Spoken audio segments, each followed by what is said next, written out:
அடுத்து வரிசை என்னன்னு தெரியுது. பொது வடிவம். அணிகளின் பொது வடிவம் என்ன அப்படிங்கறத நம்ம ஏற்கனவே பார்த்துருந்தோம். அது என்னன்னு பார்க்கலாம்.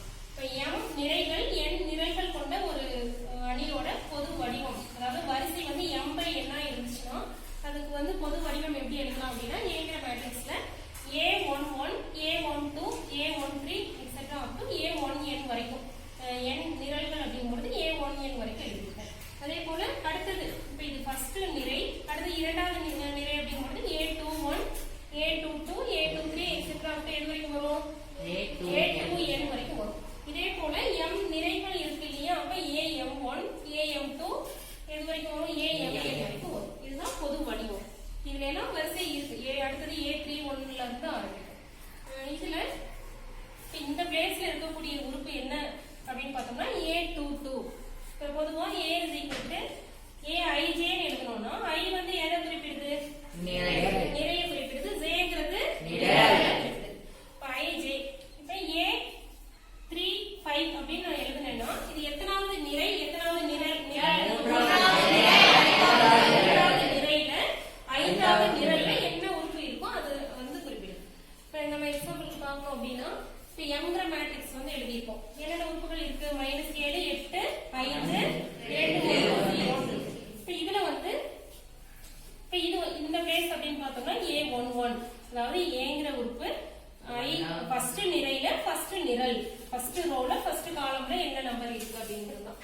A21 என்னவா இருக்கும் இந்த m மேட்ரிக்ஸ்ல?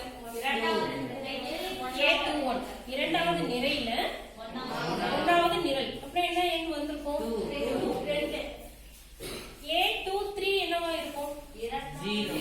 A23 இரண்டாவது நிரையில மூன்றாவது A23ங்கிறது 0. இப்ப n மேட்ரிக்ஸ்ல இந்த -4 அமைந்துள்ள நிலை அப்படின்னு கேக்குறேன். -4 எந்த இப்ப Aல வந்து எத்தனாவது நிரை, எத்தனாவது நிரல்ல இருக்கும்?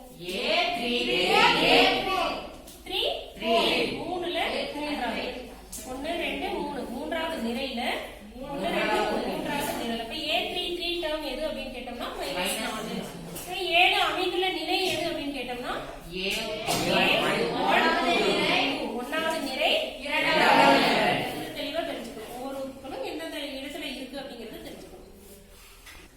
ஓகே, இப்ப அணிகள்னா என்னன்னு பார்த்தோம்னா கிடைமட்ட. இப்ப அணிகள்னா என்ன, அணிகளின் வரிசை, பொது வடிவம் என்ன அப்படிங்கறது நம்ம பார்த்தாச்சு. அதாவது ஒரு குறிப்பிட்ட எண் எடுத்து அது எத்தனாவது பிளேஸ்ல இருக்கு அப்படிங்கறது நம்ம சொல்ல தெரியணும்.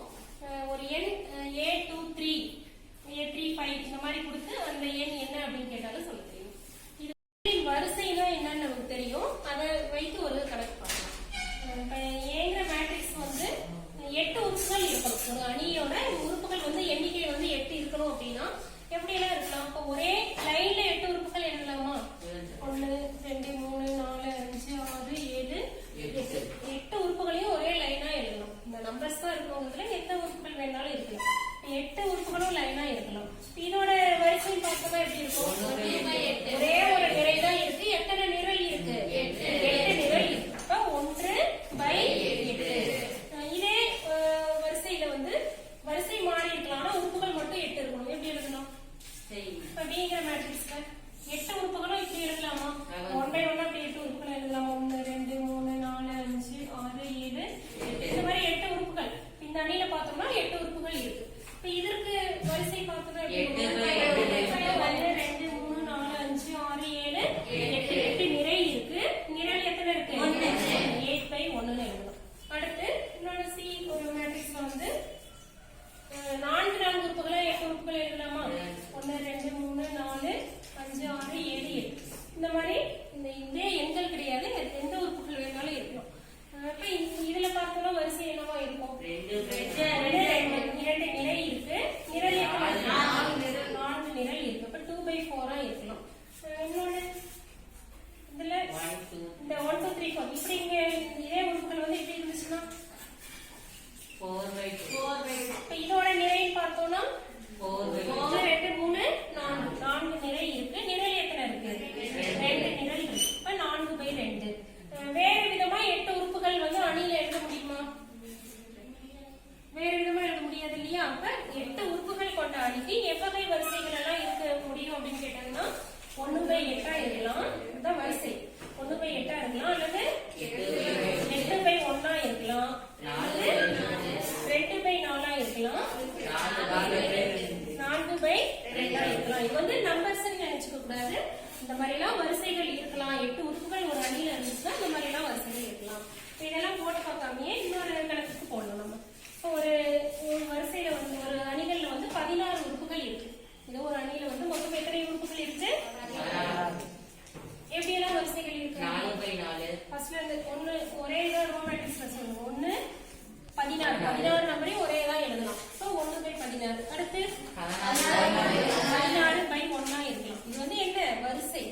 அணியோட வரிசைகள். அடுத்து 4/4 இருக்கலாம். ஸ்கொயர் மேட்ரிக்ஸா வரலாம். 4/4 இருக்கலாம். அடுத்து 2/8 இருக்கலாம். அடுத்து 8/2 இருக்கலாம். அவ்வளவுதான் இருக்க முடியுமா? வேற எதுவும் வராதா? ஒரு அணியில வந்து 16 உறுப்புகள் இருந்துச்சுன்னா அதோட வரிசை இது போன்று இருக்கலாம். 1/16 ஒரு வரிசையா, அதாவது ஒரே லைனா 16 எண்களும் இருக்கிற மாதிரி ஒரு மேட்ரிக்ஸ் அமைக்கலாம். இல்லைன்னா 16 எண்களும் 1/1 இருக்கக்கூடிய மேட்ரிக்ஸ் அமைக்கலாம். 4 எண்கள் இருக்கக்கூடியதான். அதாவது ஒவ்வொரு வரிசையும் எத்தனை இருக்கணும்? 1 2 3 4. இதே போல இது போன்ற 4 உறுப்புகள் இருக்கக்கூடியது. அடுத்தது 2 2 8 இந்த மாதிரி இருக்கக்கூடியது. இதுதான் ஒரு 16 உறுப்புகள் கொண்ட அணிக்கு இந்த போன்ற வரிசைகள் இருக்க இயலும். இதுவும் தெரிஞ்சுக்கணும். வகைகள் ஒன்னெல்லாம் பார்க்கலாம். ஓகேவா? ஃபர்ஸ்ட் நிறை அணி. நமக்கு அணிகள்னா என்ன, நிறைனா என்ன, நிரல்னா என்ன அப்படிங்கிறது தெரிஞ்சிச்சுனாலே அணிகளின் வகைகள் ரொம்ப ஈஸியா தான் இருக்கும். ஃபர்ஸ்ட் நிறை அணி அப்படின்னு சொல்றோம். இப்ப நிறை அணி அப்படின்னா இப்ப இதுல வந்து எத்தனை நிறை இருக்கு, எத்தனை நிரல் இருக்கு? ஒரு நிறை இருக்கு. இந்த மாதிரி 3 நிரல் இருக்கு. அதாவது ஒரு ஃபர்ஸ்ட் ரோ, இது வந்து ஒரே ஒரு ரோ மட்டும் இருக்கு. 3 காலம் இருக்கு. இப்ப ஒரே ஒரு நிறை மட்டும் இருந்துச்சுன்னா அதுதான் நம்ம நிறை அணி சொல்றோம். புரியுதா? அணியில வந்து ஒரே ஒரு நிறை மட்டும் இருக்கும். இப்ப பிங்கிற ஒரு மேட்ரிக்ஸ்ல வந்து பிரதி இது வந்து என்ன அணியில வருது? எத்தனை நிறை இருக்கு? ஒரே ஒரு நிறை தான் இருக்கு. நிரல் எத்தனை இருக்கு? 3 நிரல் இருக்கு. அணினா என்ன? காலம் மேட்ரிக்ஸ்னா என்னன்னா, இப்ப நிறை அணினா ஒரே ஒரு நிறை இருந்துச்சுன்னா நிறை அணின்னு சொல்றோம். அதே போல நிரல் அணினா ஒரே ஒரு நிரல் மட்டும் இருக்கும். -7 8 5. இதுல வந்து எத்தனை நிறை இருக்கு? 3 நிறை. ஆனா நிரல் எத்தனை இருக்கு? ஒரே ஒரு நிரல் தான் இருக்கு. அப்ப இது வந்து நிரல் அணி. இதுக்கு வந்து வரிசை எழுதணும் அப்படின்னா நிறை அணிக்கு என்ன வரிசையா இருக்கும்? 1/3. இதுக்கு 3/1 வந்து நிரல் அணியை குறிப்பிடும். ஓகேவா? அடுத்து சதுர அணி. சதுர அணிங்கிறது ஒண்ணும் இல்ல, ஸ்கொயர் மேட்ரிக்ஸ். இப்போ ஒரு அணியில வந்து நிறையும் நிரலும் சமமா இருக்கும். இப்ப ஒரு 3/3 மேட்ரிக்ஸ், அதாவது 3 நிறை 3 நிரல் இருக்கணும் அப்படின்னா 7 5 8 3 2 5 1 9 10 இந்த மாதிரி இருக்கு. இது என்ன அணியில சொல்லலாம்? சதுர அணினா எப்படி இருக்கும் அப்படின்னா அணி, அதாவது டைகோனல் மேட்ரிக்ஸ்னா என்ன அப்படிங்கறத பார்க்கலாம். இப்போ இதை வந்து அணின்னு சொல்ல முடியுமா அப்படிங்கறதுல வந்து நம்பர்ஸ் எழுதிருக்கனே. ஏன்னா ஒரு செவ்வக அடுக்கு அமைப்புல இருக்கணும்னா எல்லா எண்களும் இருக்கணும். இதுல வந்து எத்தனை ரோ எத்தனை காலம் அந்த மாதிரியே நம்ம சொல்ல முடியாது. இப்ப இது வந்து மூலைவிட்ட அணினா என்ன அப்படின்னா, இந்த எண்கள் இப்படி மூலை விட்டமா இருக்கக்கூடிய எண்கள் இதற்கு வந்து முதன்மை மூலைவிட்டம்னு பெயர். 7 5 4க்கு என்னன்னு சொல்றோம்? முதன்மை மூலைவிட்டத்துக்கு மேலையும் கீழையும் இருக்கக்கூடிய எண்கள் வந்து 0வா இருந்துச்சுன்னா இததான் நம்ம என்னன்னு சொல்றோம்? மூலைவிட்ட அணி, டைகோனல் மேட்ரிக்ஸ்னு சொல்றோம். இந்த முதன்மை மூலைவிட்டத்துக்கு மேலையும் கீழே 0, அதாவது அனைத்துமே 0வா இருக்கும். அதாவது ஸ்கேலார் மேட்ரிக்ஸ்னா என்ன அப்படின்னா, இப்ப Qங்கிறது ஒரு மேட்ரிக்ஸ் எழுதி இருக்கும். இப்ப இதுல பார்த்தோம்னா இந்த 4 சமமான எண்களா இருக்கா, இதை வந்து நம்ம மூலைவிட்ட அணின்னு சொல்லலாம். முதன்மை மூலைவிட்டத்துக்கு மேலையும் கீழே என்னவா இருக்கு? 0வா இருக்கு. இதுலயே மூலைவிட்ட அணினா இதுல எண்கள் வந்து வெவ்வேறு எண்களா இருக்கலாம். ஆனா திசையிலி அணியில எப்படி இருக்கு? ஒரே எண்களா இருக்கு. அதாவது முதன்மை மூலைவிட்டத்தில் இருக்கக்கூடிய எண்கள் அனைத்தும் சமமா இருந்துச்சுன்னா அதுதான் நம்ம என்ன சொல்றோம்? ஸ்கேலார் மேட்ரிக்ஸ்னா முதன்மை மூலைவிட்டத்தில் இருக்கக்கூடிய எண்கள் ஒரே எண்களா இருக்கணும். அதற்கு மேலே கீழே 0வா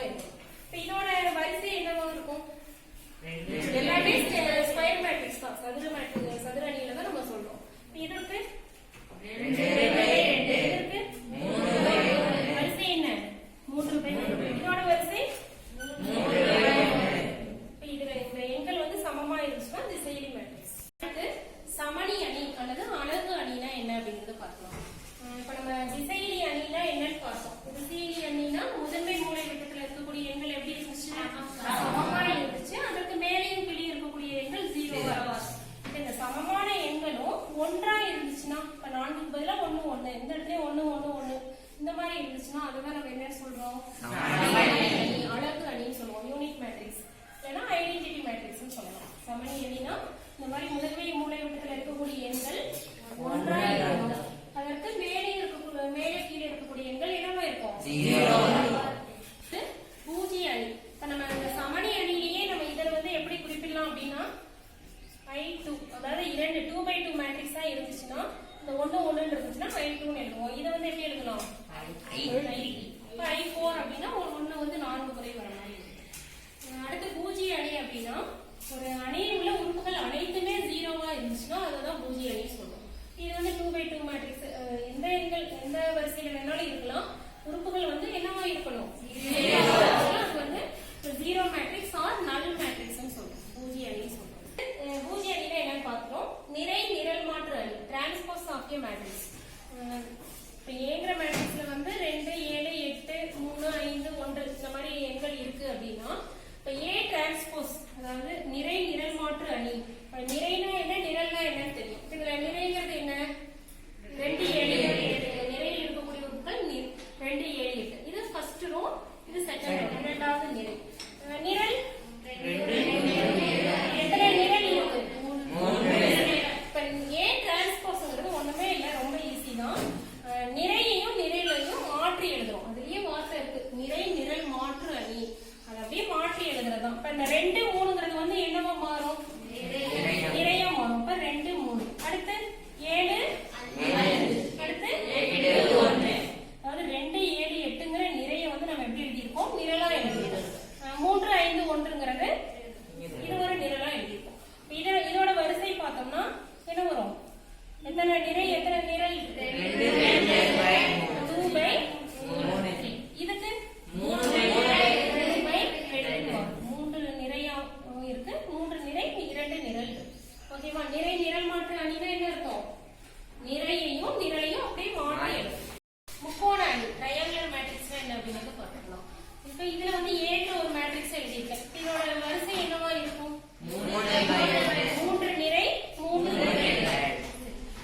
இதுல வந்து முதன்மை மூலை விட்டதுல என்னென்ன எண்கள் இருக்கு, 8, 9, 7. சரி, முக்கோண அணினா என்ன அப்படின்னா இந்த முதன்மை மூலை விட்டத்துக்கு ஏதாவது ஒரு சைடு மட்டும் 0வா இருக்கும். இப்ப முதன்மை மூலை விட்டத்துக்கு மேல இருக்கிற எண்கள் எல்லாம் 0வா இருக்குன்னு வச்சுக்கலாம். இதெல்லாம் 0வா இருக்கு, கீழே எண்கள் இருக்கு. இந்த மாதிரி இருக்கக்கூடிய அணிகளை தான் நம்ம என்னன்னு சொல்றோம், ட்ரையாங்குலர் மேட்ரிக்ஸ்னு சொல்றோம். இப்ப கீழே எண்கள் இருக்கு, இது மட்டும் 0வா இருக்கு, கீழே எண்கள் இருக்கு. இது வந்து ஒரு முக்கோணத்தை ஏற்படுத்துற மாதிரி இருக்கு இல்லையா, அதனாலதான் முக்கோண அணின்னு சொல்றோம். இப்ப இதற்கு கீழே எண்கள் இருந்துச்சுன்னா இது வந்து கீழ் முக்கோண அணின்னு சொல்றோம். இதுவே இன்னொரு இங்க கீழே 0 வர மாதிரி ஒரு மேட்ரிக்ஸ் போடலாமா, 4. இப்ப இதுல பி மேட்ரிக்ஸ்ல ஒரு அணிகள் உறுப்புகள் எழுதியிருக்கோம்.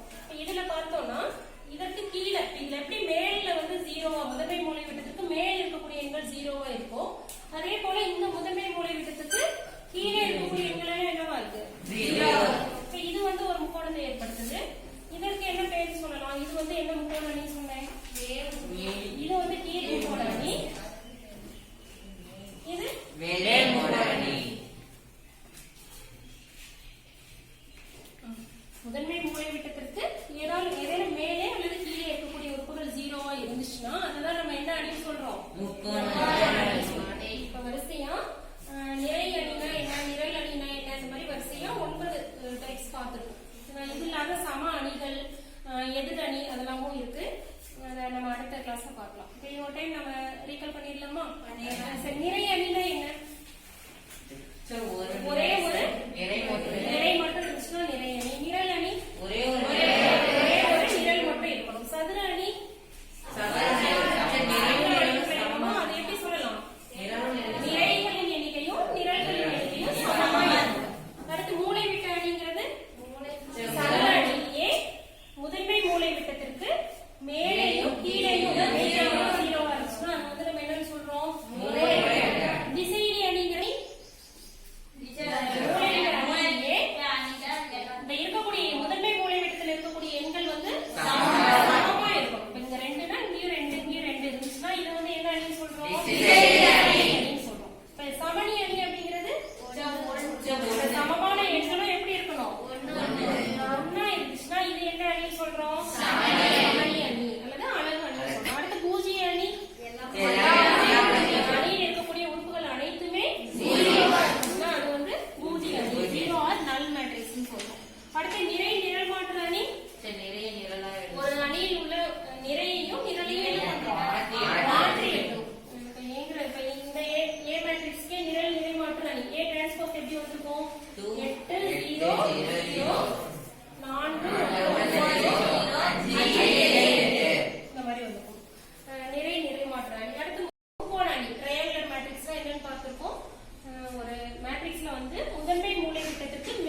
இதை வந்து என்னன்னு சொல்றோம்? இதே கீழே 0 இருந்து மேல இருக்கக்கூடிய எண்கள் ஒரு முக்கோணத்தை அமைக்கிற மாதிரி இருந்துச்சுன்னா ஒன்றையோட பார்த்துருக்கோம், புரிஞ்சுட்டுன்னு நினைக்கிறேன். அடுத்த கிளாஸ்ல சம அணினா என்ன, எதிர் அணினா என்னன்னு பார்த்துட்டு அணிகள் பேஸ் பண்ணி வர கணக்குகள் பார்க்கலாம். தேங்க்யூ.